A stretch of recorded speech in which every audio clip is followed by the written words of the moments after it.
with Khoze encourages young entrepreneurs, supports advocacy on policy change for medium and small enterprises, discusses health and leisures.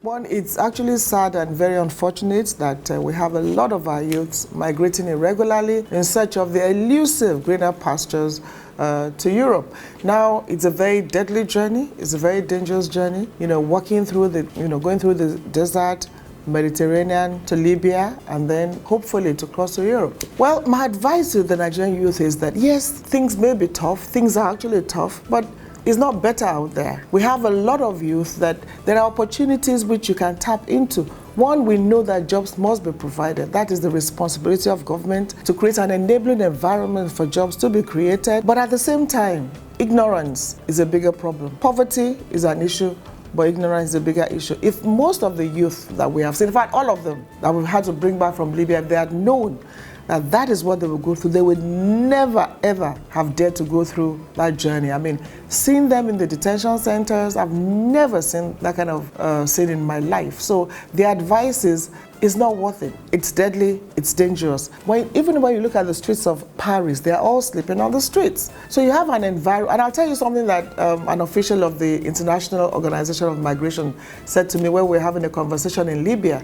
He's been dealing with this issue for a long time. Then he finally came to Nigeria, spent quite some time in Nigeria, and he could not get over the paradox of why they were leaving. He said, listen, the Nigeria he saw is a land of opportunities, and he could not understand why these youth were leaving a place like Nigeria to suffer themselves trying to cross to Europe through Italy. He just couldn't get over the paradox. So yes, we've had a lot of mismanagement of our country over the years. We have a president who is trying to tackle the issue of corruption, fix the economy.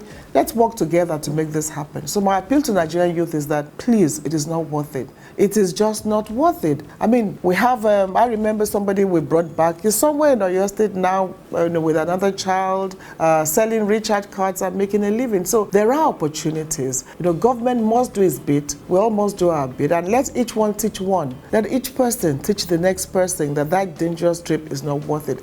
There are many ways of surviving. However, it's a challenge to leadership in Africa. It shows that there's something wrong with governance in Africa. And we need to move Africa forward. We're blessed with everything. Human material resources is a question of leadership. So we need to ensure that we have leadership in Africa in such a way that people are migrating to Africa, not our youth migrating out of Africa. And I'm sure we'll get there. And I want to challenge every youth to get involved in governance, get involved with what is going on about you, register to vote and choose leaders of your choice. But yes, a challenge to leadership in Africa that, we just have to develop the continent.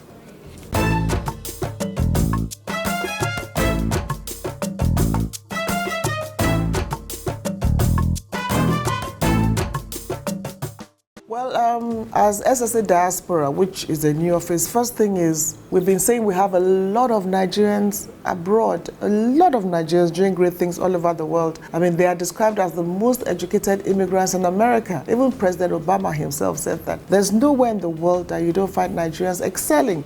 And I'm so proud to be a Nigerian.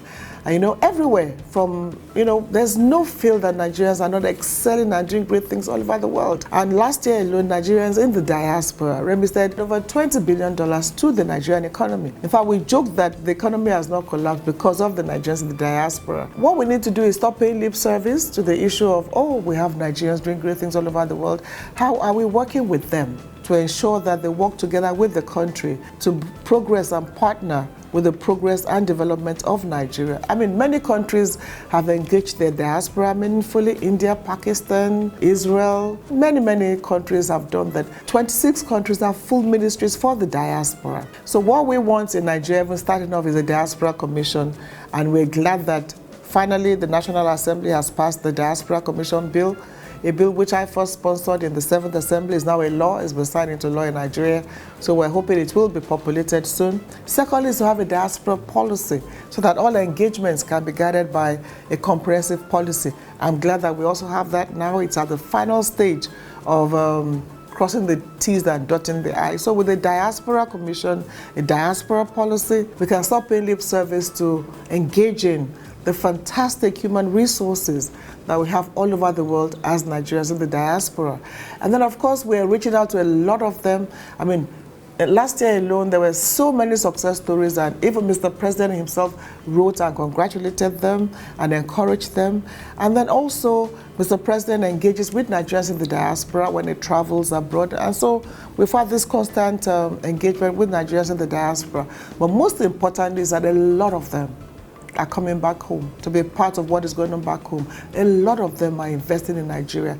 A lot of them are actually coming back and doing great things here. A few of them just left last week and they want to invest in agriculture. So, and then we're also working with various ministries and parastatals so that wherever Nigerians in the diaspora want to partner and bring things in, we make it a bit easier and possible for that to happen. So it's about being the connection between them. But with the Diaspora Commission, it makes it more structured, and we're glad we have a Diaspora Commission law in place at this point in time. And then also we've been, of course, we have cases of Nigerians in prisons in various parts of the world. We visited some of them in prisons. And we'll say one thing, when one Nigerian commits a crime, 10,000 are doing great things all over the world. So one bad apple will not spoil the whole bunch. That is very important. And we want to celebrate ourselves as Nigerians in the diaspora, doing great things all over the world. So yes, we've been engaging with our brothers and sisters in the diaspora. And we're also telling them that you really don't need to be home to work with your country. So we're working also with a lot of them for wherever they are. And just as long as the whole thing is for the progress and glory of our nation.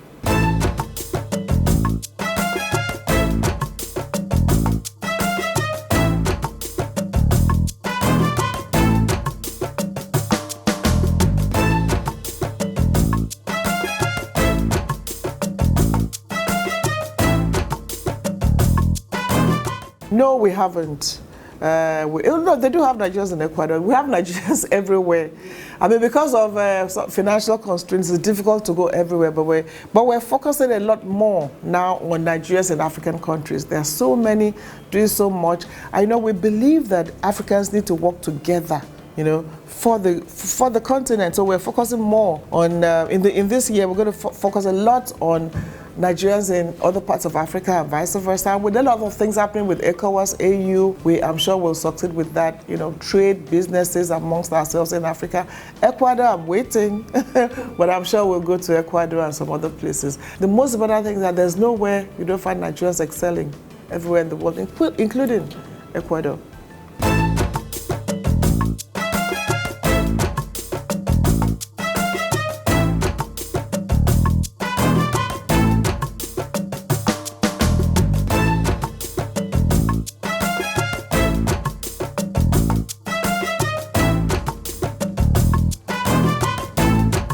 Well, funding is always a challenge for anything you do, but I never let that discourage me. So, funding is a challenge. The issue of diaspora voting is something that Nigerians in the diaspora are very passionate about. Unfortunately, I don't see that happening so soon.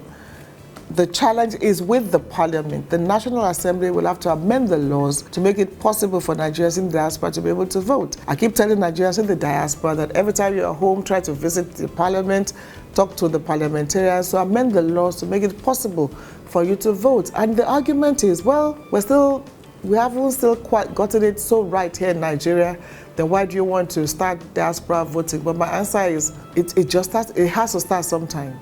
It just has to start. You can never have a perfect scenario. It just has to start. So that is a major challenge, and I know a lot of them are optimistic about voting, but lobby your National Assembly, lobby the parliamentarians to make sure that this happens. The challenge of sometimes we don't get things done as fast as they should be done. We accept that, but we also in this little office try to do the best we can within our circumstances and scope of our work. But a lot of times we do get, we're trying to work on a portal that makes it interactive portal that will not only help us with the database, also we can go back and forth and get problems solved easily.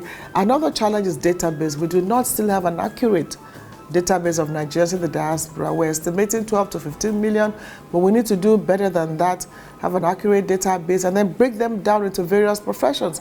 For instance, we should be able to say we have this number of doctors, this number of professionals in this particular country, so that at any point in time, you can get in touch with them. So we still have a challenge of reaching out to everybody. Now, prior to now, a lot of Nigerians, going about their normal duties, they don't even want to be involved in anything, but now they're getting more involved, and in particular, I want to reach out to the Nigerian youth.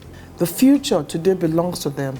We have Nigerian youth excelling in virtually all universities, colleges all over the world. So we're reaching out to them, engaging them, and the good thing about that, they are so excited about knowing their country and coming back. Some say, well, they want to do your youth service, they don't want to stay for a year.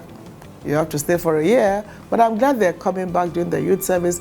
And we have a few of them that have just decided that we see opportunities. We want to stay here and make use of those opportunities. So there are challenges, but they are not insurmountable challenges.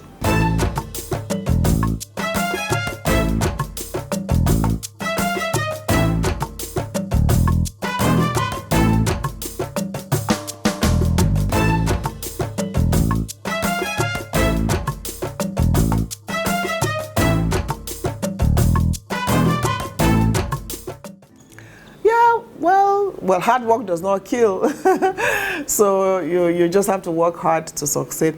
But leisure, well, what I do is whenever I'm not at work, I want to be at home with my family, and I thank God I've grown up. My first son is married, so and that's another life. I'm hoping to be a grandmother. I hope. Ooh. Then my second son is also an adult working, and leisure. My leisure, I think, is just to be home with my family. Anytime I travel, I try to take time out to go to the spa, do my massage, do my facials. I also exercise at home. I have my kids here and there, do a bit of exercise here and there. But basically, I just want to lie in my bed with my cup of tea, just chill at home, and basically just it.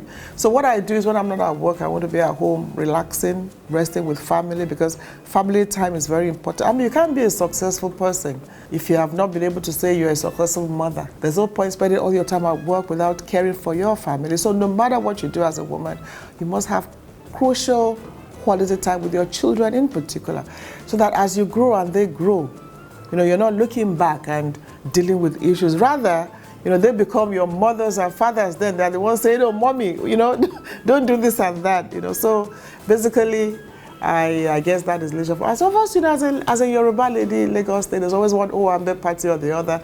Although I don't see Owambe as leisure. Sometimes it's stressful, because sometimes you go to 4 parties in a day, and then you can go. But Owambe party is also part of fun. And then I think when I'm home, I'm just a private person, cool, calm, collected, chill on my bed, my cup of tea. I love beans and plantain, and ofada stew, and amala. And then I exercise. I try to.